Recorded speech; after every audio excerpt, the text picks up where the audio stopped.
We love that wacky tobacco. I'm not telling people what to do. Anyway, who am I to tell you? Not my style and not the way. Criticizing. We did research back in 2016 looking at politically correct authoritarianism, and that was back when psychologists were just starting to analyze left-wing authoritarianism. And we found that the best predictors of being a left-wing authoritarian were being not verbally intelligent. That was a walloping predictor. I'll never apologize for standing up for an LGBTQ2+ kids' rights. It protects others more than it protects you, because it prevents you from breathing or speaking moistly on them. That you're able to buy other guns from a long list of guns that are fine for hunting. I was in a number of sessions over this particular summit with President Xi, and I was very clear in all my interventions with all leaders. Harge figures out his unmute button. It looks like he was in a proper studio.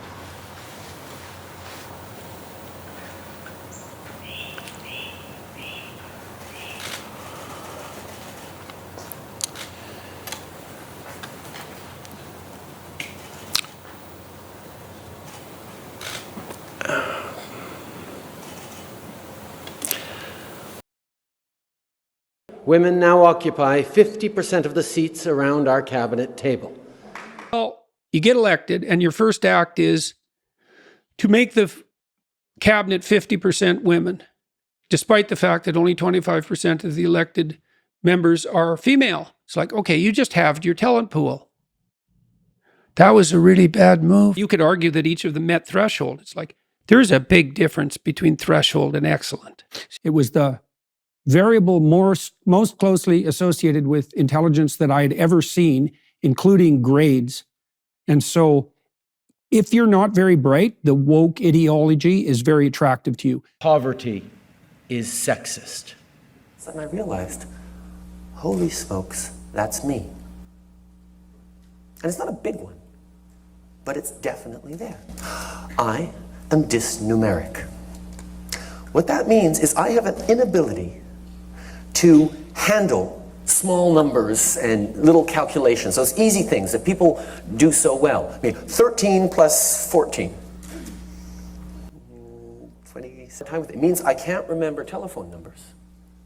And quite frankly, I won't call it a media organization, your group of individuals need to take accountability for some of the polarization that we're seeing in this country. And I think Canadians are cluing into the fact that there is a really important decision we take about the kind of country we want to see.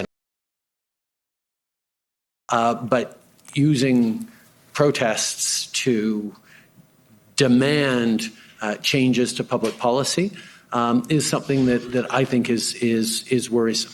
Okay. So here we have the Prime Minister of Canada saying that, yes, we have a highly functioning democracy and people's voices, the Canadian people's voices should be heard and they have the right and freedom to protest. However, if those protests are used to demand change in government policy, then no, that shouldn't be allowed. None of this would be possible without the passionate drive and ambition of inspirational Canadian women. They ardently demanded change, and societal progress followed, because we know that Russia must win this war. The second best predictor was being female. The third best predictor was having a female temperament. Justin Trudeau even got in on the act, posting this picture of him and his teenage son sporting pink shirts with a caption that says, "We're Team Barbie." Upon seeing the photo, British journalist Piers Morgan tweeted to his 8 million followers, "So glad I'm not Canadian." And by the way, we shouldn't be afraid of the word feminist. Men and women should use it to describe themselves anytime they want. And how he is going to be grown up to be a feminist just like Dad. And by the way, we shouldn't be afraid of the word feminist. Men and women should use it to describe themselves anytime they want.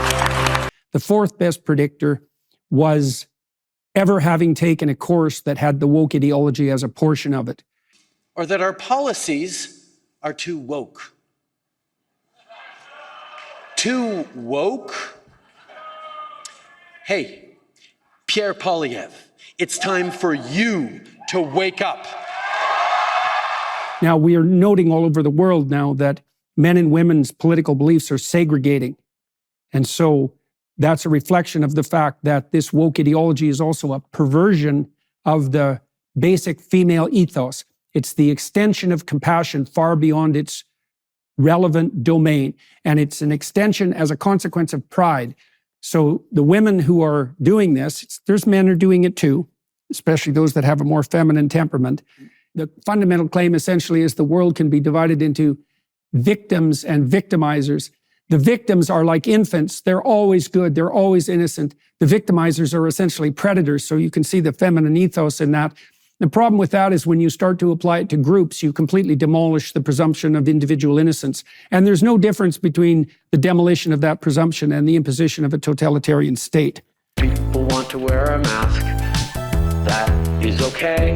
These are the things we know that prevent you from speaking moistly. Speaking moistly. Keep 2 meters apart. Speaking moistly. I already made one mistake. Speaking moistly. Speaking moistly. Justin is a mixture of us both. I think he's a very complete person, all on his own. He may have my hair.